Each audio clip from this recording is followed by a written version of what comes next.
And we are with assistant coach, of course, Michael Barrow, former Hurricane great, special teams coordinator, linebacker coach. Boy, you got enough hats going on now, don't you? I'm Jamaican man. We got three titles, three jobs. Three jobs is right. And Mike, let's go back and talk about the process for a minute before we get to specifics. Coaching change here at the end of November, early December. You have 2 months and everything. She had 2 months to recruit, but there was a lot of downtime, dead periods in that. You probably were only out on the road 15, 20 days under the new regime. Yeah, it was very intense. I mean, we had to make every day count, every hour count. Obviously, we started all over. We looked at a recruiting board. We reevaluated every person in the nation.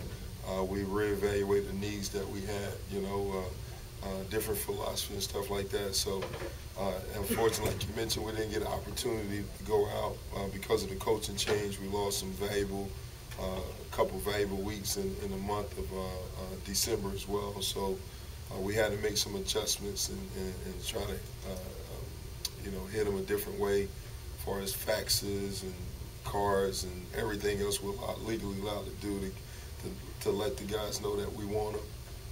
And so, it's been 4th and 1. It's been like triple overtime.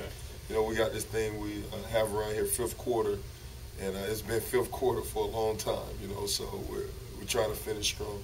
And the one thing you had to establish is you had to get the Coach Al Golden message out to the players that you were recruiting. There was not a whole lot of crossover for Coach Golden. Right. He was up in the Northeast, comes down.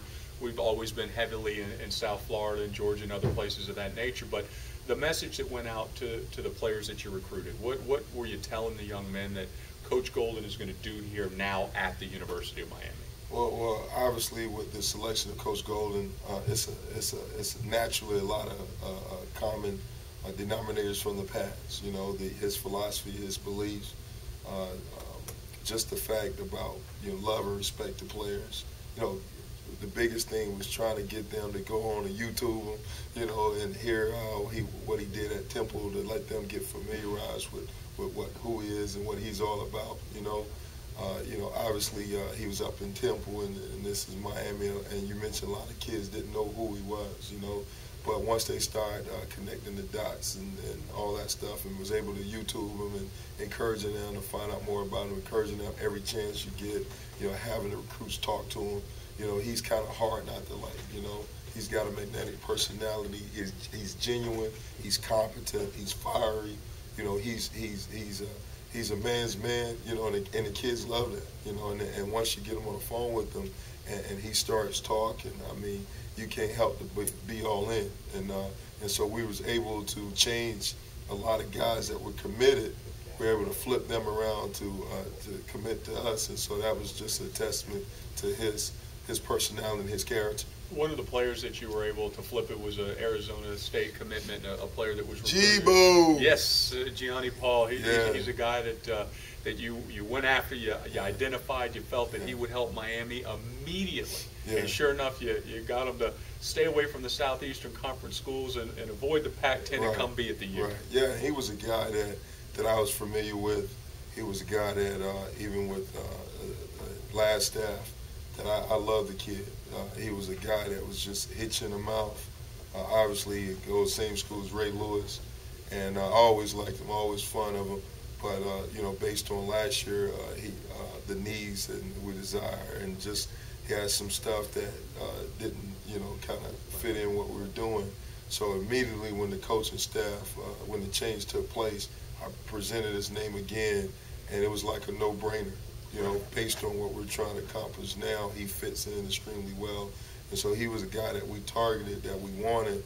And so it was like a lot of those, late night calls, and, when you're talking to your girlfriend in high school, you don't want to hang up, and, you want to just sleep with the phone by your ear, and really trying to build a trust, because there was a lot of damage done.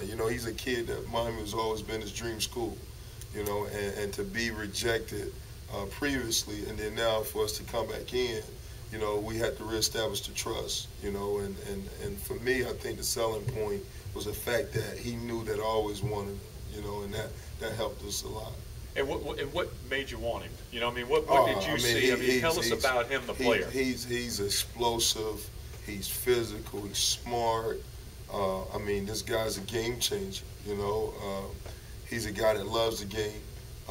He's only the knock on him or what is, you know, that typically, you know, he's not 6'2" and all that, but he's a baller. And that's the thing that our goal was, to get ballers. Like, we're not trying to limit ourselves because a guy don't fit these quote-unquote NFL standard, you know? I mean, some of the best players that came through Miami was guys that Santana Moss, Jonathan Vilma, you know, one of the best linebackers now in college football, Sean Spence. I mean, 6 feet, 215, you know, but he's a baller. And didn't come in at 215. Right, either. didn't come in 215.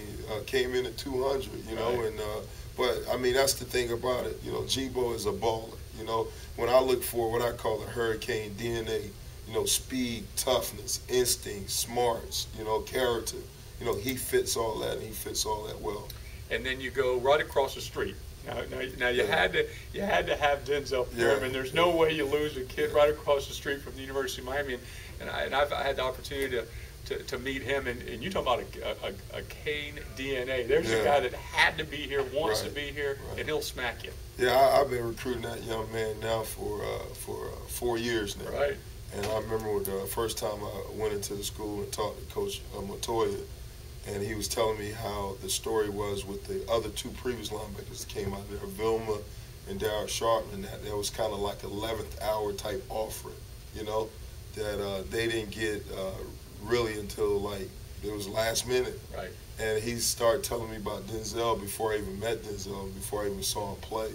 And he was like, man, this guy's just as good, as not better than those other guys. And I told him, I said, listen, I'm not going to play around with this one. He's got an offer, you know? Right now. Right now. I don't need to see the film. I heard about him. And he was like all state like his freshman or sophomore year. I said, we're not going to mess around with it. We're not going to wait till the 11th hour. We're going to get him. Right. We're getting first hour, first shot. hour, first offer, first shot. And so right away, and I've been knowing him for 4 years, outstanding character, great player. I mean, he's constantly over here. You know, he called me Godfather now, you know, and I'm like, man, he's like my part of my family, you know. Oh, that's all right. And so when it finally came in, I said, man, Denzel, this has been 4 years, you know, that we've been recruiting you, and now it's finally over. So we're ecstatic to have him, and he's going to make our program better. He's a great kid and a great player.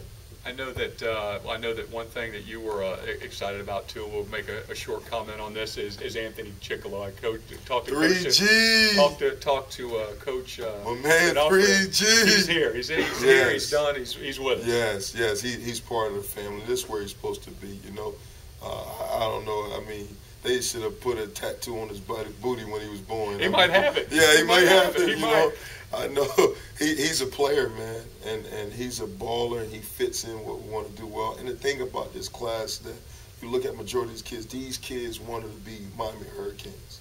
They wanted to be part of the U family, and he's a prime example of the type of kid that always wanted to be here.